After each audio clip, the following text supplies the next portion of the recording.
कुछ ऐसी प्रॉब्लम्स जो वुमेन को 40 की एज के बाद से आना शुरू हो जाती है, जिसका नाम है पेरीमीनोपॉज। मीनोपॉज हम सभी लोग जानते हैं, हमको ये पता होता है कि 50 की एज के बाद अचानक से मीनोपॉज आ जाता है। बट क्या हम तब अपनी बॉडी से लड़ सकते हैं? क्या तब हमारा जो हार्मोनल डिसबैलेंस हुआ है अचानक से, क्या हम उसको पहले से ही नियंत्रित कर सकते हैं? जी हाँ। इसमें क्या होता है, पेरीमीनोपॉज में जो हमारे बॉडी में एस्ट्रोजन का लेवल है वो कम हो जाता है, जिसकी वजह से जो वुमेन्स हैं उनका मूड स्विंग्स स्टार्ट हो जाते हैं, अचानक से वेट गेन होने लगता है। आपने देखा होगा आपके आसपास जिन भी लेडीज का वेट गेन अचानक से बढ़ा है, उन्होंने सडन 40 की एज क्रॉस करी होगी। सबसे ज्यादा वेट आपका हिप्स पे बढ़ना शुरू हो जाता है। तो क्या हम इन समस्याओं से, या ये जो हमें सिम्टम्स हो रहे हैं, उनसे हम कुछ प्रिवेंशन ले सकते हैं? ऑब्वियसली ले सकते हैं।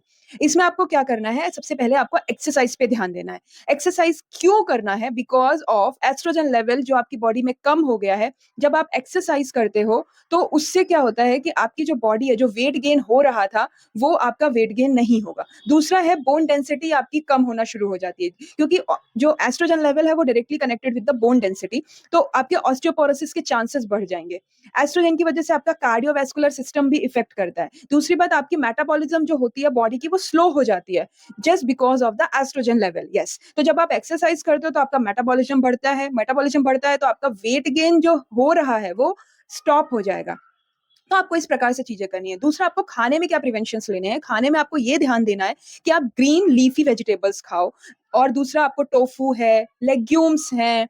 तो ये सारी चीजों से आपको क्या होगा कि जो आपकी बॉडी है वो आपकी बॉडी रिकवर करती रहेगी, और जो आपको सडन मीनोपॉज आ रहा है उससे आप पहले ही रिकवर हो जाओगे। क्योंकि अगर आपने ये सारी चीजें नहीं करते हो, उसके बावजूद अगर आप ये सारे प्रिकॉशंस लेते हो, लाइक ग्रीन लीफी वेजिटेबल्स खा रहे हो, लेग्यूम्स ले रहे हो, हाई प्रोटीन इंटेक आपको बढ़ाना है with low carbs and low fat. Okay, अगर आपको इसके बावजूद भी ऐसा लग रहा है कि आपका जो मूड स्विंग्स है वो बढ़ रहा है, आपको इरिटेशन ज्यादा हो रही है, इररेगुलर पीरियड्स हो रहे हैं, which is the common symptom of this pre menopause, तो आपको आपके डॉक्टर से तुरंत कंसल्ट करना है। डॉक्टर क्या करेगा, आपका फॉलिकुलर स्टिमुलेटिंग हार्मोन जो होता है उसका टेस्ट कराएगा, जिसमें उसको पता चलेगा एस्ट्रोजन का लेवल अगर बढ़ा हुआ आता है, which means you are near to the menopause, तो वो आपको क्या करेगा, इसका आपको एस्ट्रोजन देगा। दूसरा क्या रहता है कि आपको अगर डिप्रेशन फीलिंग हो रहा है, मूड स्विंग्स ज्यादा हो रहा है, तो एंटी डिप्रेसेंट देगा।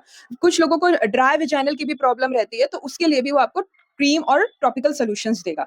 दूसरी बात है कि आप आपका टेस्ट भी करा सकते हो। आप इसमें क्या करोगे, जो आपका एस्ट्रोजन लेवल है वो आप चेक करवा सकते हो। उससे आपको आइडेंटिफाई होगा कि आपकी बॉडी के जो सिम्टम्स हैं वो आपके प्री मीनोपॉज की तरफ आपको लेके जा रहे हैं। तो ये सारे प्रिकॉशंस करने से आप जब मीनोपॉज में एंटर करते हो, when you will cross your 52 और 55, देन आपको सडन प्रॉब्लम्स नहीं होंगी।